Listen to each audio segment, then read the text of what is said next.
semideuses, o Afrodite também se rende a assuntos do momento. Mas não somente para assuntos do momento e daquele momento brete. Não, a gente vem aqui para falar com profundidade. E hoje eu trago quem? Dois amigos, porque eu chamo assim, né?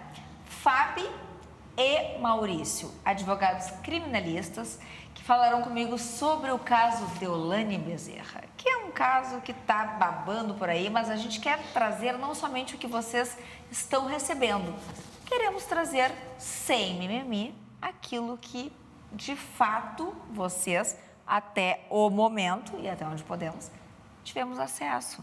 Muito bem-vindos e obrigada por estarem aqui, obrigada por aceitarem o convite. Muito obrigada, Kelly. É um prazer estar aqui na Maspra TV contigo. Já tive a oportunidade de conversar contigo sobre a Lei Maria da Penha eu fico muito feliz de estar aqui hoje falando sobre um tema que está tão em voga, né? Que as pessoas estão falando, as redes sociais só falam sobre o caso da Deolane Bezerra. Então, é um prazer, Maurício, estar com vocês e vamos debater sobre esse tema na forma como pudermos, né, esclarecer as dúvidas dos ouvintes. E da mesma forma, agradeço a Kelly pelo convite, participar aqui do programa pela primeira vez, estar aqui na Maspra TV com vocês, com a colega, com a Fábio, para a gente poder debater esse caso que está repercutindo tanto na internet, na televisão, e que, por vezes, esse ruído acaba causando alguma incompreensão por parte do público, que a gente vai tentar, de alguma forma, esclarecer e tornar ele um pouco mais acessível para o público poder formar a própria opinião sobre tudo isso que está acontecendo. Gente, o que eu queria propor para vocês? Que nós fizéssemos um bate-papo, né? Fora de... E como vocês dois têm um estilo muito tranquilo, muito leve e com assim, um palavreado, né? O gaúcho adora isso, que é compreensível às pessoas. Eu acho que é isso, porque hoje o que a gente está vivendo? As pessoas receberam o quê? A gente tem a minha percepção, e aí vocês me ajudem, por favor. De um lado, a galera que ama a Deolane, né? A influenciadora, a musa, a pica das galáxias, a mulher mais gostosa, enfim. Eu só reconheci de verdade quando eu lembrei que ela era mulher do tal do MC Kevin, certo? E aí, assim, e veio tudo isso. Então, o que eu peguei foi duas reportagens, mas eu queria entender de vocês do que estamos tratando no caso dela. Quer começar, Maurício? Pode ser. Então, basicamente, do que se trata, né? Foi uma investigação desenvolvida pela Polícia Civil de Pernambuco, junto com a Polícia Civil do Paraná e a Polícia Civil do Estado de São Paulo. E ela foi presa preventivamente durante o trâmite desse inquérito, que já data desde abril do ano passado, quando ele foi iniciado, que apurava, então, lavagem de dinheiro e organização criminosa vinculado a casas de aposta. Há uma casa de aposta em específico, em que, segundo a polícia, ela estaria vinculada e que essa casa supostamente lavaria dinheiro do jogo do bicho no estado de Pernambuco. E a partir disso, então, a Polícia Civil pediu a prisão preventiva dela, que foi decretada, e a gente teve todo esse desenvolvimento ao longo da semana que a gente vai conversar hoje sobre essa decretação da prisão dela, a saída da prisão e agora esse retorno do último dia à prisão de novo, né, novamente decretada pelo Judiciário. Primeiro teve aquele ataque, então, ataque que eu digo é tipo, chegou lá, prendeu, aí tem um mandado para entrar em casa, vasculhar tudo e tudo mais. O que eu vi, gente, que me chamou a atenção foi assim, muito luxo, muito dinheiro, algo que eu não presenciei na minha vida, tá? Até então, mas espero, né? Então, vocês continuem aí, né? Se inscrevam no canal, acompanhem a Maspra, estejam com a Afrodite, né? Me ajudem a chegar lá, mas não através de aposta, tá? Mas o que eu pensei? Pensei assim, gente, mas só um pouquinho, como é que uma pessoa sai de uma posição de influencer, que muitas pessoas já me colocaram nessa posição e eu não gosto, eu sempre falo que eu sou uma inspiradora, mas vamos lá, uma influencer, como temos vários, como é que a pessoa sai dessa posição e chega nesse ponto? Porque a gente está falando de um curto espaço de tempo. Tô certa ou tô meio fora da casa?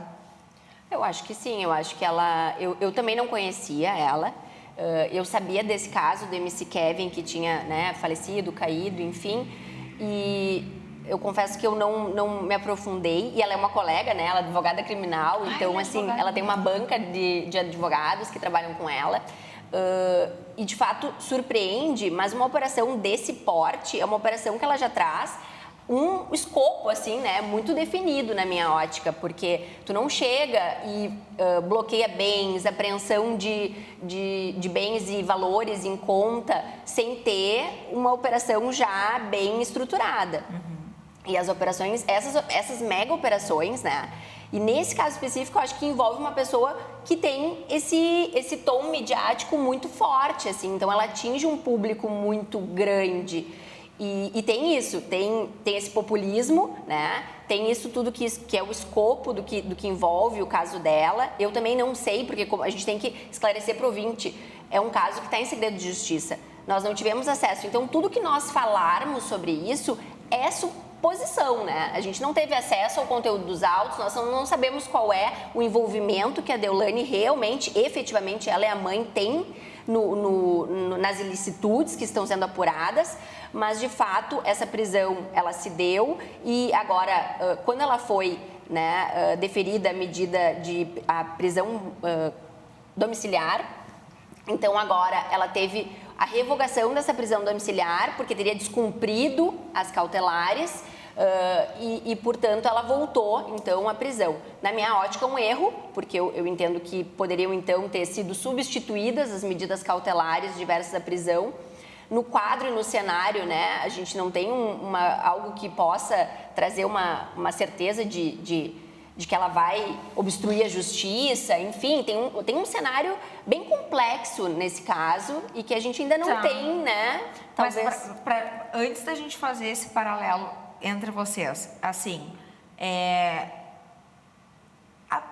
a polícia, as autoridades, elas não fazem algo sem um embasamento, né? Tipo, poderíamos inferir, se não afirmar, que para chegar na casa dela com um mandado, isso foi uma coisa trabalhada, estudada, algum fundamento tem?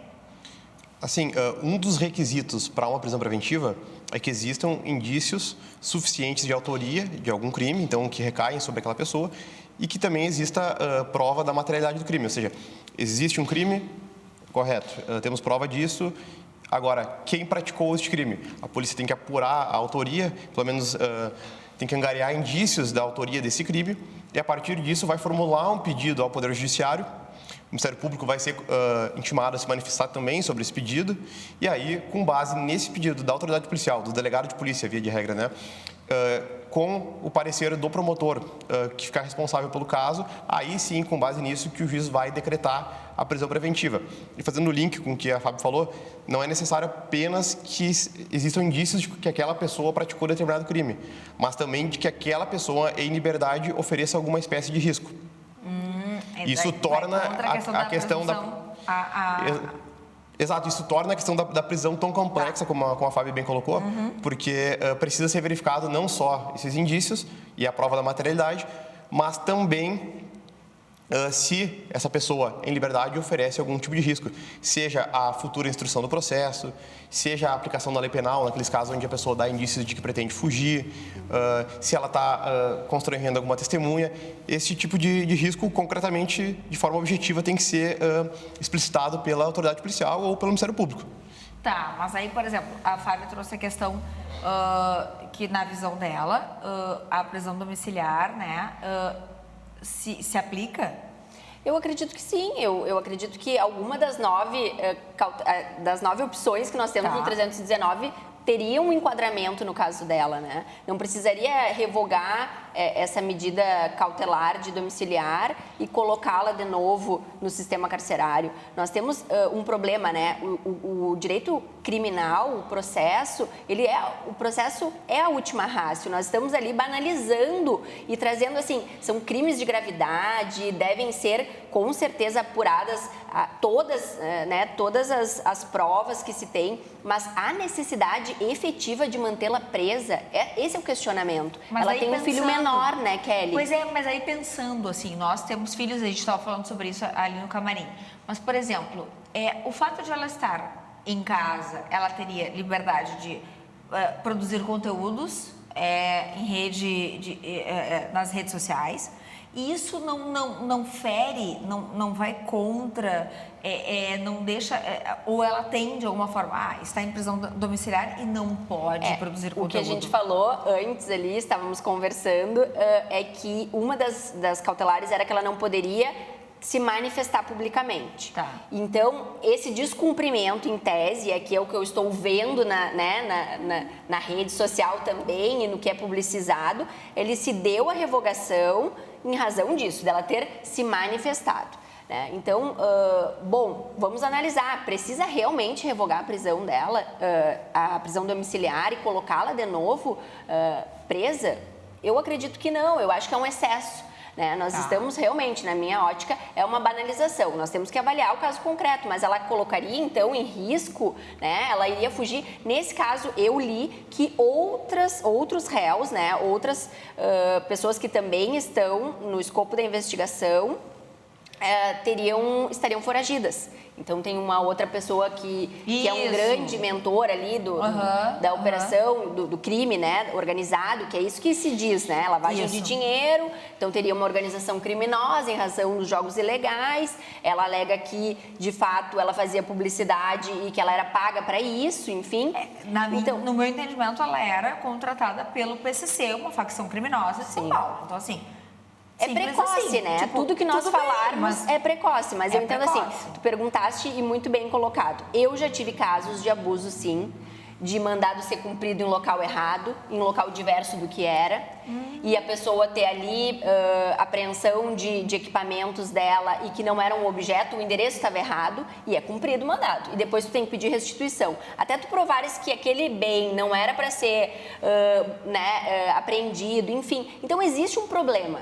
Eu acredito que sim, eu acho que existe um excesso punitivista, assim, e inclusive um abuso, por vezes, das autoridades, dos agentes do Estado que se excedem. Mas isso não deve ser a regra, né? Nós temos que acreditar que, nesse cenário, a prisão ela se deu com base nas regras legais e num devido processo. Então, assim, nós estamos ainda numa fase preliminar, mas, de fato, eu acho que é um cenário que requer bastante atenção, se é caso de mantê-la presa ou não, né? Porque o que eu penso, né? E aí, por isso que a gente propôs esse debate, porque tá tudo muito numa superfície, né? O que a gente vê nos noticiários.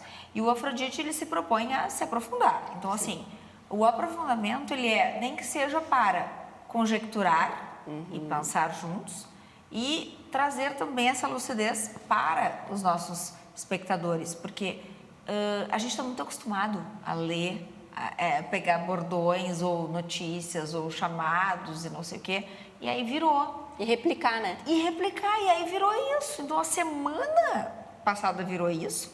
Aí, artistas, inclusive, debochando, né? Do tipo, a lei, né, do retorno sempre vem. Então, tipo, assim, a lei do retorno é bonito de falar, tá? Mas, na real, a pessoa quer dizer, te foge agora, porque, né, tu falou mal de mim lá atrás e tal.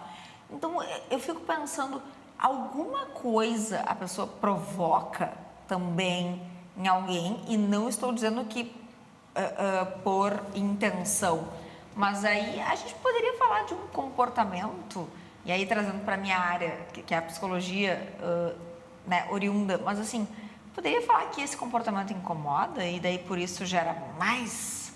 Eu acho que, sem nenhuma dúvida, ela ser uma pessoa de grande exposição, em números, pelo menos, é uma das maiores influenciadoras digitais do Brasil. Essa exposição e mais essa ostentação de riqueza que ela promovia, obviamente que isso vai gerar algum tipo as pessoas vão observar isso com mais atenção, vão começar a colocar em dúvida a origem desse patrimônio. E, com certeza, essa exposição que ela fazia de forma intencional, porque trazia um retorno para ela em forma de publicidade, Obviamente, isso traz o benefício financeiro para ela imediato, mas também traz essa atenção que, por vezes, não é tão benéfica quanto a pessoa possa imaginar, né? Ela vai atrair a atenção das autoridades, vai atrair a atenção de pessoas que talvez não desejam bem dela e façam denúncias as mais diversas contra ela. Esse tipo de coisa pode acontecer. Essas denúncias podem ser tão fundadas em alguns casos quanto infundadas em outros. São milhões de pessoas que a gente está falando, né? Então, são personalidades as mais diversas das pessoas que acompanham ela, que gostam e não gostam dela. Mas a questão que a Fábio falava da necessidade dessa prisão, eu penso de forma bastante parecida com ela que a prisão preventiva ela é uma forma legítima de se garantir o normal andamento do processo, porém ela tem que observar as regras legais. E essa cautelar que foi aplicada contra ela de proibição de se manifestar nas redes sociais, ela não existe no artigo 319 do Código de Processo Penal, que é onde está o rol de medidas cautelares diversas da prisão que o juiz pode aplicar quando entender que não é cabível a prisão preventiva, né? Então, no caso dela, essa prisão preventiva inicialmente decretada, ela foi substituída por uma prisão domiciliar com outras cautelares, junto com tornozeleira eletrônica. Então, ela não podia sair de casa e o Estado sabia onde ela estaria porque ela estava com tornozeleira. Então, diminuiria ainda mais eventual risco na soltura dela, porque o Estado saberia 24 horas por dia onde ela estava. Se ela saísse do perímetro permitido, ia apitar a tornozeleira dela e a Polícia Penal imediatamente ia saber onde ela se encontrava, ou a Polícia Civil também. Então, essa questão da manifestação na rede social, por mais que foi imprudente da parte dela, não estou defendendo que ela tenha razão em violar essa medida cautelar, foi imprudente, porém me pareceu indevida. Tá, então, eu quero pegar esse link, desculpe, Fábio. Não, imagina. Quero pegar esse link da medida e das cautelares. E aí a gente vai para os comerciais, porque eu quero ficar com esse gancho, porque eu acho bem importante, porque muita gente não sabe o que significa.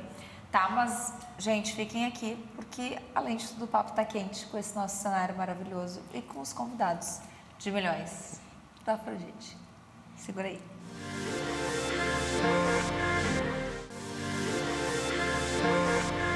Voltando, meus amores, deusas e deuses, porque o papo aqui estava fluindo e eu não quero perder o fio da meada.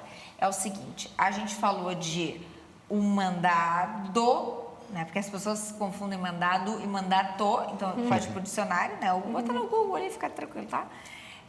Mas assim, e as cautelares? Então assim, vamos pegar isso, eu gostaria que tu trouxesses o que são as cautelares, Maurício, como tu já vinhas trazendo, e eu quero depois que a gente aprofunde no populismo, que é bem importante, porque a gente está falando de uma coisa que só vai aumentar. Sim. E que a gente precisa cada vez mais estar atento e ter um olhar com um crivo, né? Que na minha época se dizia assim, não sei como se diz agora, mas daí qualquer coisa a gente bota aqui. Perfeito. Então, Kelly, o que seriam essas medidas cautelares? As medidas cautelares são medidas que o juiz pode aplicar. A gente chama de cautelares diversas da prisão, porque a prisão também é uma medida cautelar. Mas elas visam, de forma bastante sintética, garantir o bom andamento do processo. E elas podem ser as mais diversas, como a prisão domiciliar, uso de tornozeleira eletrônica, a obrigação do... Funciona a tornozeleira? Funciona. Se a pessoa sai do perímetro permitido, ela é monitorada 24 horas por dia. Ela sai do perímetro permitido ou deixa de carregar, a Polícia Penal, que faz, pelo menos aqui no estado do Rio Grande do Sul, é a Polícia Penal, a antiga SUSEP, que faz esse monitoramento, sabe em tempo real onde aquela pessoa está e se ela violou ou deixou de descarregar, é avisada imediatamente pelo sistema que aquela pessoa está com a tornozeleira inoperante. Tá, e aquele lance de botar o alumínio na tornozeleira, porque assim, já teve na minha época de estágio, né, dos presídios. Funciona? Rola, não rola? Como é que é? Olha, para ser sincero, eu não tenho notícia de ter funcionado ou ter visto na prática acontecer algo semelhante. Tá. O que acaba acontecendo por vezes, aquela pessoa que não está comprometida com o cumprimento da pena ou com uma medida cautelar, acabar rompendo e sendo considerada foragida do sistema. Aí sim, essa pessoa vai ser eventualmente capturada pela Polícia Militar ou pela Polícia Civil. Mas essa questão de uma burla à tornozeleira para que ela não emita o sinal ou consiga burlar o sistema da SUSEP, da Polícia Penal hoje, né? Sim. Não me parece algo muito crível, até porque a tecnologia ela evolui constantemente, né? Espero.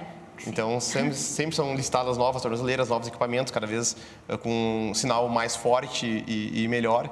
Então, acho que esses mitos vão desaparecendo com o tempo. Sim. Exato. E quando a gente traz daí para a questão do populismo, né? Porque eu acho que isso é o que bate.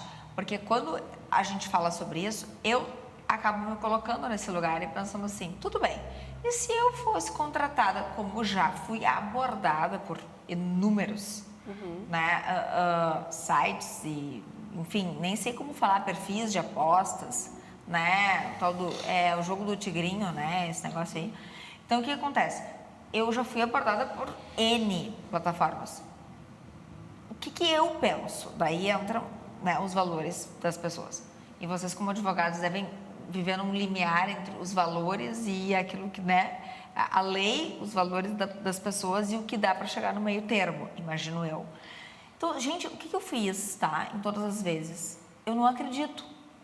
Então, eu não vou vender. Posso ter perdido dinheiro? Provavelmente. Mas daí é uma escolha, né? Porque tem que vender o que tu acredita. Então, assim, onde é que a gente chega no populismo? A minha visão sobre isso é que, assim como o Maurício estava falando que a gente não tem descrito no 319 essa impossibilidade, né, essa cautelar de não se manifestar, enfim, mas eu acredito que no cenário que nós vivemos, em que a rede social hoje é o local, é um lugar em que as pessoas se manifestam, em que as pessoas vivem, em que as pessoas trabalham efetivamente com a sua imagem, né, com o seu conteúdo, eu acredito que isso tende assim, a ter um ajuste, né? Porque, de fato, senão nós não vamos conseguir enquadrar determinadas proibições se nós não conseguirmos ajustar na legislação esse cenário que nós vivemos. A rede social hoje é o mundo que as pessoas vivem. E eu penso, nesse caso específico, né, que não adianta eu não gostar dela, eu não concordar com a forma que ela aborda, né, e se coloca.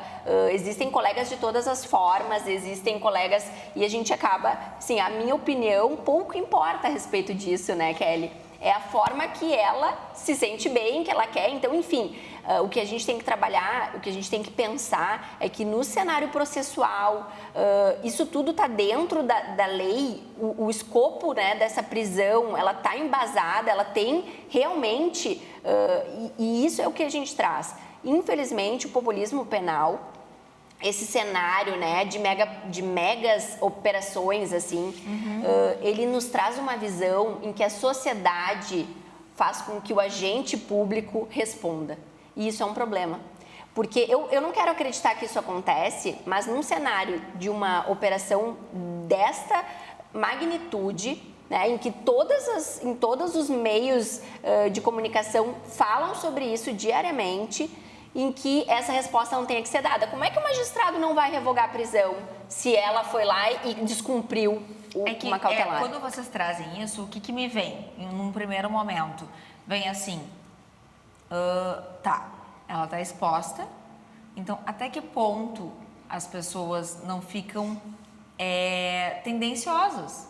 Porque já que a rede social ainda não tem esse parâmetro de dizer até onde a pessoa vai, então cada um entende como quer, cada um julga como é. Então se é legal, se não é legal, se aprova, se não aprova, se a pessoa eu acho que a gente já evoluiu muito no âmbito virtual, né, com as leis LGPD, então enfim, nós temos já várias tem um escopo já que traz alguma segurança, mas nesse tipo em que ela é uma influenciadora, uma advogada criminal, que traz ali a imagem dela diariamente, eu vejo que sim, as pessoas, o bem e o mal estão do lado, então assim, é uma resposta para a sociedade do que está acontecendo, então ela vai ser mantida presa, mas qual é o argumento para essa manutenção? Eu não consigo verificar nesse cenário que nós estamos, porque nós estamos num cenário que antecede, ela não é ré, ela na verdade, ela não tem um processo, ela não está se defendendo de um processo, é uma investigação, né?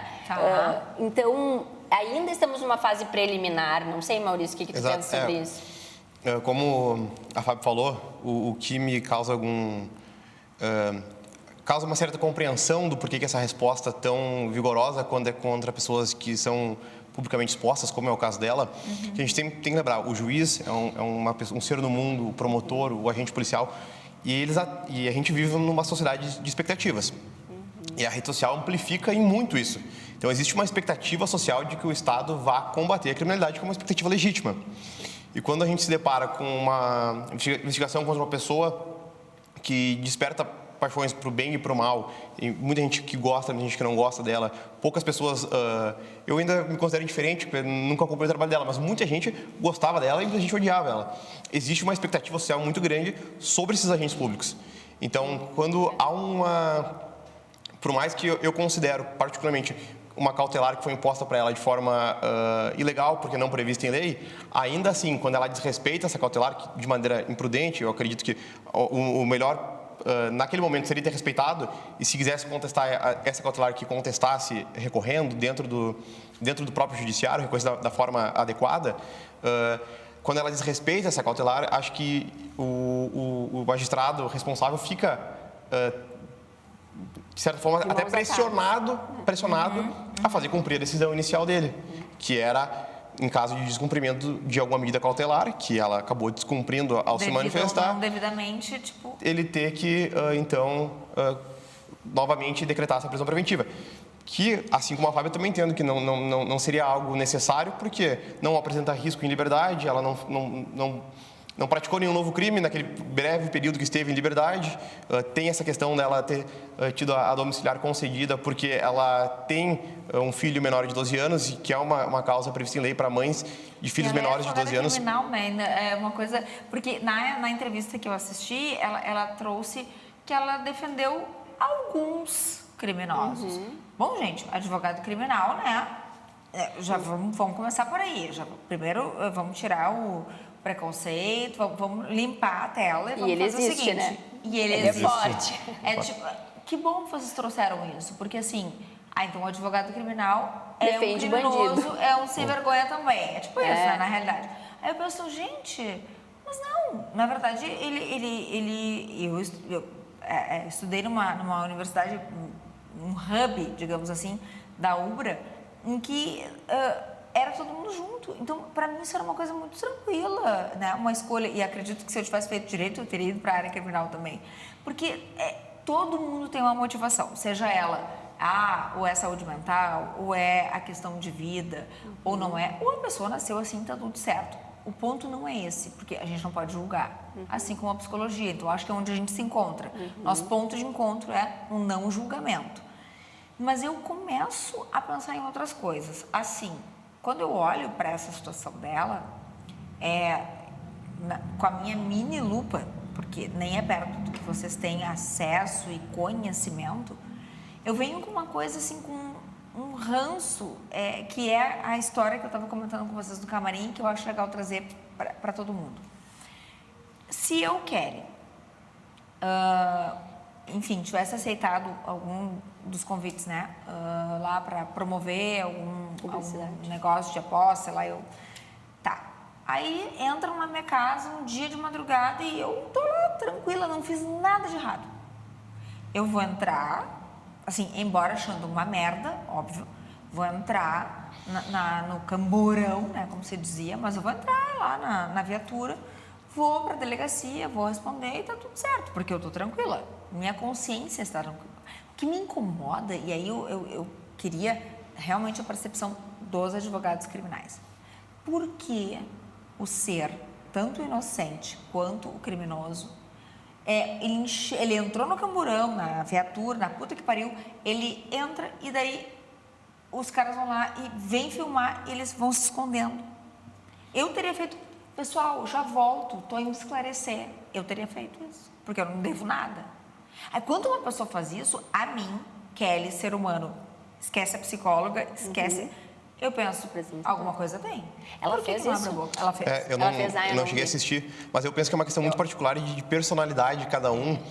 E porque eu não deixo, sendo culpado ou inocente, vai existir um pré-julgamento social. Sim. E no caso de uma pessoa pública como ela, um pré-julgamento social, uma magnitude muito maior.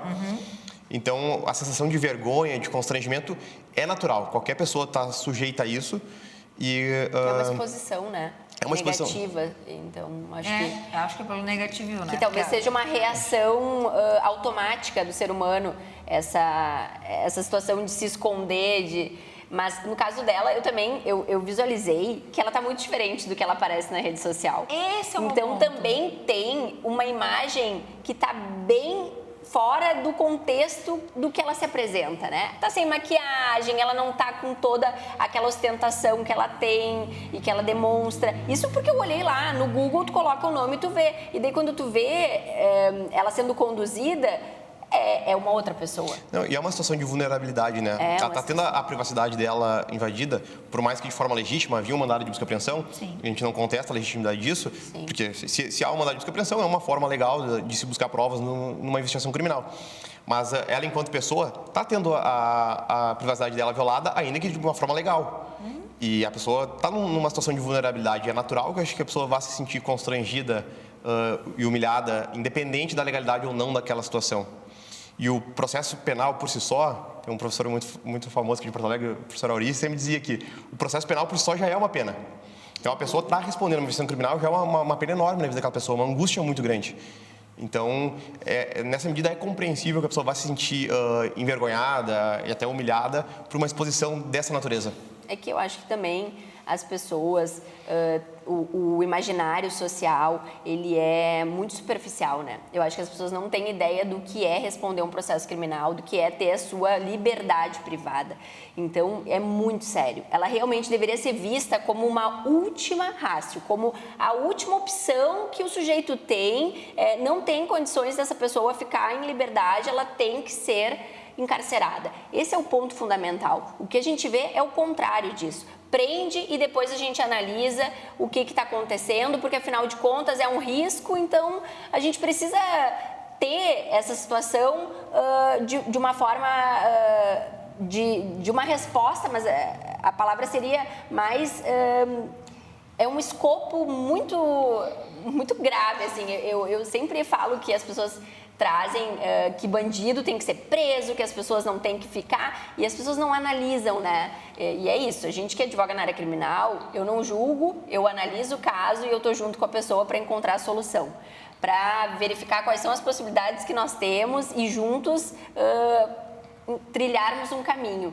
E por vezes eu tenho muitos clientes que não deveriam estar respondendo um processo criminal e estão.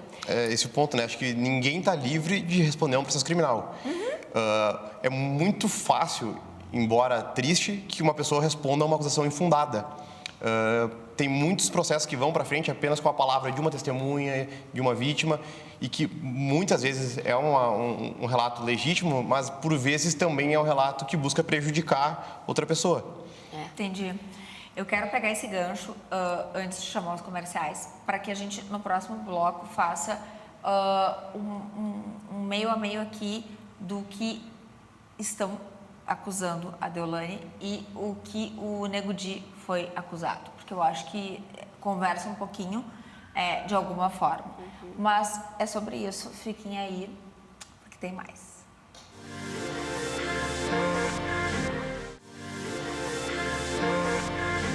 Estamos de volta, sim, sempre degustando um bom espumante, geladinho e conversando papos profundos. Gente, a gente já falou sobre, a gente já contextualizou aqui, né, artigos e possibilidades, o que estava certo ou errado, ou possivelmente, porque não existe isso, né, foi o que eu percebi. Mas assim, vocês, como advogados criminais, vocês consideram justo o que foi imputado, vou usar essa palavra, que eu acho bonita, injusto, né, o que está acontecendo com a Deolane? Assim, eu acho... Se olharam, adorei. Um momento. Eu acho bastante precipitado falar em injustiça ou injustiça ainda, porque, como a Fábio mesmo falou antes, a gente está só supondo aqui, é um processo que está em sigilo de justiça. Na verdade, nem é um processo ainda, é só uma investigação, então é muito incipiente. Agora que foram cumpridos os mandados de busca e apreensão, além dos de prisão preventiva, que é justamente para angariar provas, para que vão subsidiar futuramente, se existir uma ação penal futuramente, né? Então, eu acredito que é muito cedo ainda para a gente falar em injustiça ou justiça nesse ponto. O que é o justo é que seja dado a cada um aquilo que é de sua responsabilidade. Mas pelo menos a forma como está sendo conduzido está correta? Tu considera justa? Do meu ponto de vista, a questão da prisão preventiva é uma medida exagerada, que não seria necessário, e entra muito naquilo que a Fábio falou sobre a questão do populismo penal. A gente busca uma resposta forte e imediata para depois descobrir se aquela resposta forte e imediata foi necessária, se aquela prisão foi necessária, se aquela pessoa apresentava um risco real. Então, primeiro a gente vai no fight para depois começar a discutir. Imaginem vocês que depois, se nós não tivermos, né, a configuração dessa lavagem de dinheiro, que é o que está se trazendo, né, que nós não temos acesso mesmo, então nós não sabemos se efetivamente é isso que ela vai ser, que vai ter provas contra ela. Organização criminosa, eu vi uma reportagem que tem uma pessoa que era do PCC ou que é do PCC falando que ela é envolvida. Enfim, nós não temos prova nenhuma sobre isso, né? Então, realmente presunção. E na minha ótica, a presunção tem que ser de inocência. Nesse contexto criminal, eu não posso acusar uma pessoa ou imputar a ela, mesmo que haja os indícios mínimos de autoria e materialidade. Eu penso que nesse cenário, a prisão aqui, ela é excessiva. E depois, se não ficar configurada, né, não imputá-la os crimes que neste momento da investigação estão sendo objeto de análise, como é que ela fica? Como é que a vida dela fica? E é isso que as pessoas não pensam, porque eu tenho várias situações que me ocorrem de clientes que as pessoas dizem, acabou a minha vida, porque afinal de contas eu estou sendo processado criminalmente, eu estou com bloqueio de bens, eu não posso...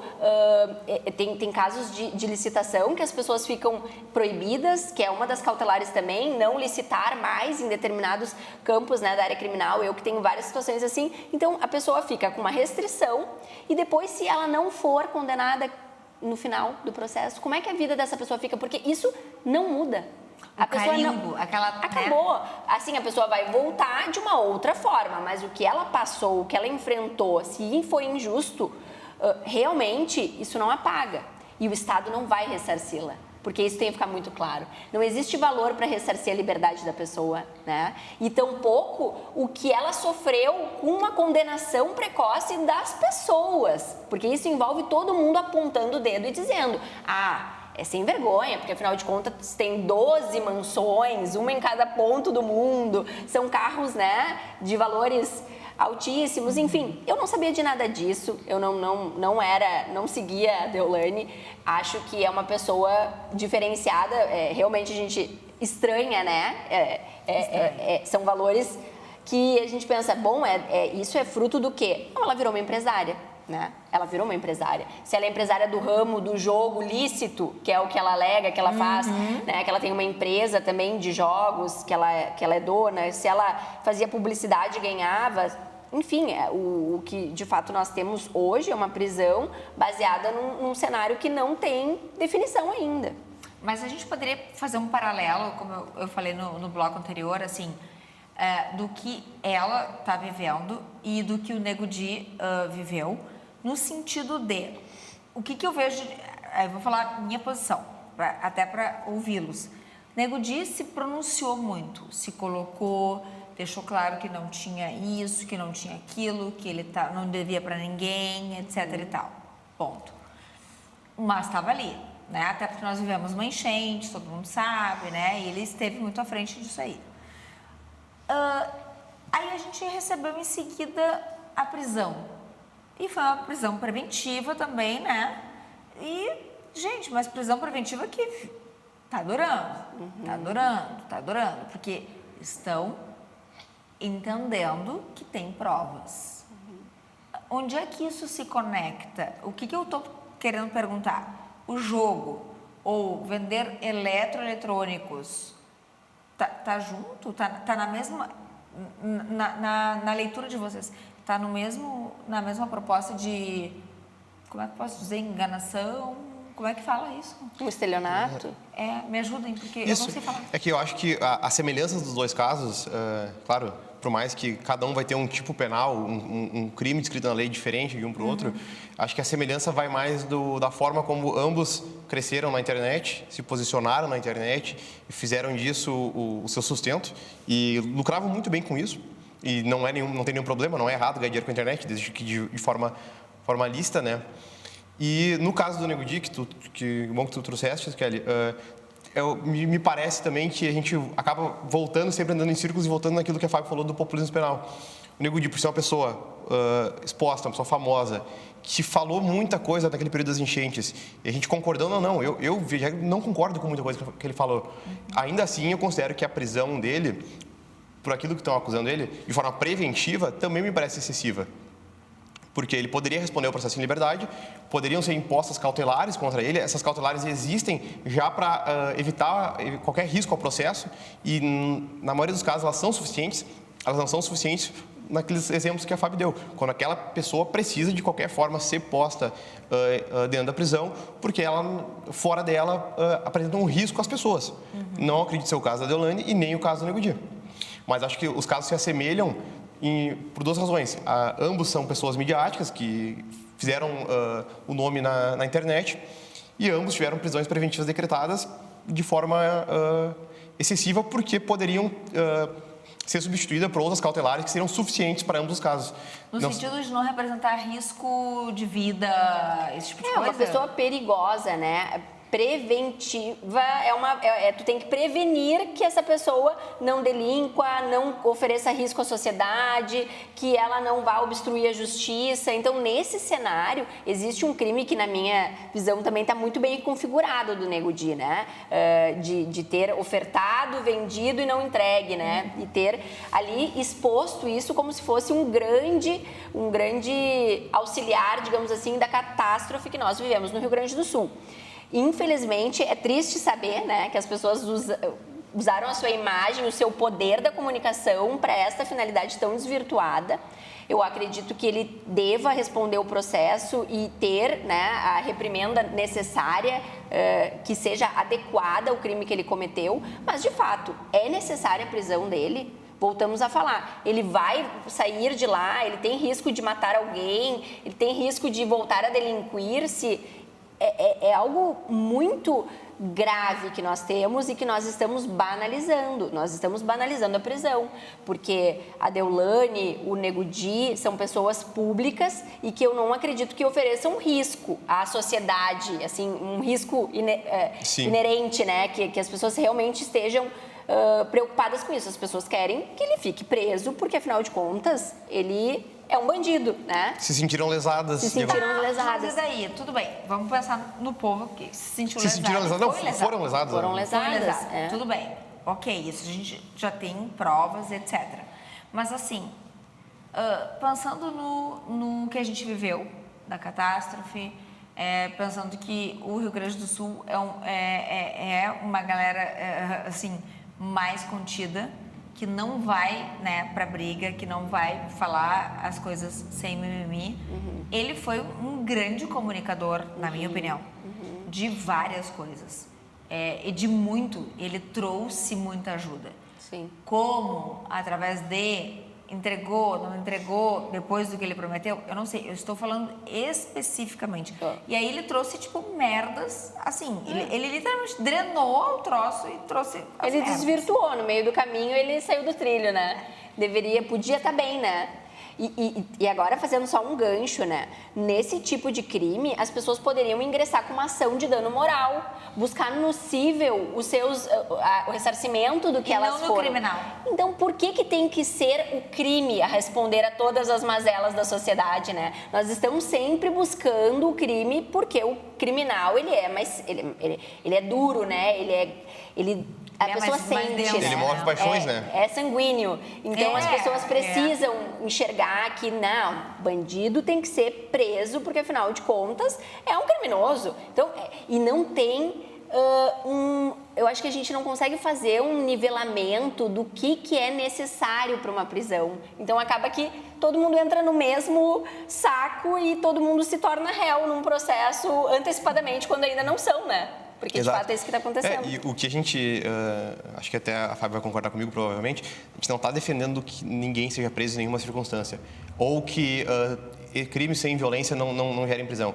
A prisão, ela vai acontecer se a pessoa for condenada, mas ela tem todo um processo pela frente onde ela vai ter possibilidade de apresentar defesa mediante contraditório, ou seja, ela vai poder apresentar a versão dela, provas que ela ou a defesa dela possam angariar e apresentar para o juiz para formar o convencimento do juiz.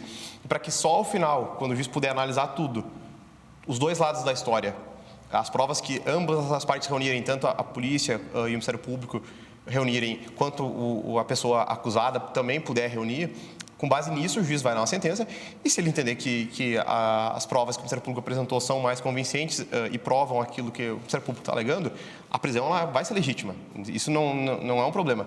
E, independente de qual for o crime, se for a acusação contra o Nego Di, se for contra a Deolane, o que a gente diz aqui é dessa utilização banalizada da prisão preventiva, que é uma prisão quando sequer existe processo, quando sequer existe condenação, quando a pessoa não teve nem a oportunidade ainda de responder àquela acusação que está sendo feita contra ela. Eu acho que nós temos, assim, a gente falando num vocabulário bem simples, né? A lentidão dos nossos processos judiciais, ela não combina com a velocidade da internet, né? E do que a gente tem visto. Então, assim, os processos morosos são anos, o cliente chega no meu escritório e eu digo, vou ficar 5 anos contigo, né? Assim, é uma vida. E a pessoa diz, e às vezes a pessoa fala, não, mas como assim? É isso. Infelizmente, é esse cenário. E a rede social, ela está potencializando, né? Ela é muito rápida, ela traz resposta muito rápida. As pessoas já são ela ali... Julga antes ela do julga sistema. antes E a gente está sendo todo dia condicionado a esperar respostas mais rápidas de tudo, né? Mais rápido. O pessoal vai assistir o podcast, vai ouvir o podcast na velocidade 1.5, não na velocidade 1. O áudio que eu escuto no WhatsApp é no 1.52. Então a gente quer tudo para ontem, a gente quer tudo mais rápido. Nós estamos vivendo exatamente isso. Essa situação que nos coloca assim de tudo ser muito acelerado, é isso. É um problema. Diante da complexidade que envolve, da né? complexidade, é o que eu penso, Mas assim, o que cada um faria se fosse advogado da Deolane nesse momento? Eu acredito que o que está sendo feito pelos advogados, que é impetrar um habeas corpus e buscar isso agora na segunda instância, né? Porque tendo em vista que a prisão agora foi revogada, que ela foi submetida a uma audiência de custódia e que entenderam que era para ser mantida presa, né? Revogada a prisão, tem que se buscar acima, digamos assim, do que foi até agora. Então, a gente começa a subir o degrau e buscar que essa ilegalidade que é vista, né, de uma prisão excessiva, que ela seja, então, revista e que ela seja colocada em liberdade mediante cautelar, porque são inúmeras. Então, vamos analisar quais são as possibilidades, né? Exato. Porque ela não está postando coisas no momento, certo? Porque ela está em prisão. Isso. Mas assim, se no caso de em prisão domiciliar, vocês sugeririam não postar? O Maurício, como ele diz, não tem descrição em lei. Tá. É uma readequação, né? É uma questão de prudência, né? É uma questão de prudência. Mas, de fato, se tu não tens na lei descrita que ela não pode fazer, então realmente não se enquadra no tipo penal. Portanto, ela não estaria ali, é uma ilegalidade, né? A prisão sob esse argumento, digamos assim. Na minha visão, não sei... Isso, até o que, como a pergunta da Kelly foi, o que eu faria nesse caso, instruiria para respeitar a decisão judicial, acho que é o primeiro passo. Então, se o juiz entendeu que era caso de vedar essa utilização de rede social, então que isso seja respeitado e que se não concordar com isso, que provavelmente não concordaria, aí, então, contestaria isso em segundo grau, mediante habeas corpus. Tu pode impetrar habeas corpus para contestar medidas cautelares. Se o Tribunal de Justiça de Pernambuco negasse esse habeas corpus, poderia recorrer ainda ao Superior Tribunal de Justiça ou, em caso extremo, até o STF. Então, tu poderia contestar essa cautelar de outras formas que não desrespeitando ela. Então, por mais que eu entenda que é uma cautelar atípica, ou seja, não prevista em lei e, portanto, ilegal, ainda assim, minha opinião é que ela deve ser respeitada e contestada dentro do judiciário. E não de forma a tu criar um problema desnecessário para ti mesmo. Nesse cenário, a gente vai enxergar, e gravem o que eu estou dizendo, ela vai voltar com muito mais força. Porque se isso for mantido nesse contexto de legalidade que se vê e que nós sabemos, quem lida com processo criminal sabe que isso não deve ser, né, não deve, é excessivo. Portanto, ela volta com mais força, inclusive, para poder Mesmo colocar... se ela for culpada? Se ela for o quê? Se ela for culpada. E daí ela vai responder, é o devido processo legal. Ela vai ter um processo, uma instrução processual, ela vai ter direito de falar, de arrolar testemunhas, de juntar provas que demonstrem a sua inocência e se ainda assim ela for condenada, bom, ela vai ter, então, a pena aplicada corpórea, pena, né, pecuniária, enfim, o que a lei determina, mas isso dentro de um devido processo legal. O que a gente está fazendo agora é precoce e, na minha visão, desnecessário. Tá. Eu acho que realmente, como vocês colocaram, assim, é tudo muito incipiente, né? Tudo muito superficial ainda, porque não se teve acesso aos autos. A gente pensou em pessoas sem mimimi para trazer aqui, porque a gente entende que isso é um assunto que está incomodando as pessoas. Porque muitas pessoas admiravam, outras seguem admirando, então a gente quer poder entregar um conteúdo de verdade para que as pessoas façam o tema de casa delas. Porque assim, não é questão do advogado, da advogado, do não sei o quê. A questão é o sistema. E existe um sistema, existem leis, existem degraus, né, em que a gente tem que seguir. Então, assim, seguiu aqui, depois o próximo, e o outro, e o outro, e o outro. Então, a sociedade, além e junto com a rede social, ela anda com uma ansiedade absurda. Então, a gente quer soluções, a gente quer respostas, né? Mas, para isso, eu tenho uma coisa para dizer para vocês. Nós somos as nossas alegrias. E nós somos as nossas tristezas. Mas também somos o nosso próprio remédio. E é com essa frase que eu quero agradecer a presença do Maurício e da Fábio pelas colocações e contribuições e que a gente possa sempre expandir a nossa consciência, porque o Afrodite veio para isso, sem mimimi, rompendo barreiras e expandindo consciências. Um brinde, por favor, queridos. Muito obrigada. Muito obrigado. Obrigada eu. Até mais, até o próximo episódio e fiquem conosco. Um beijo.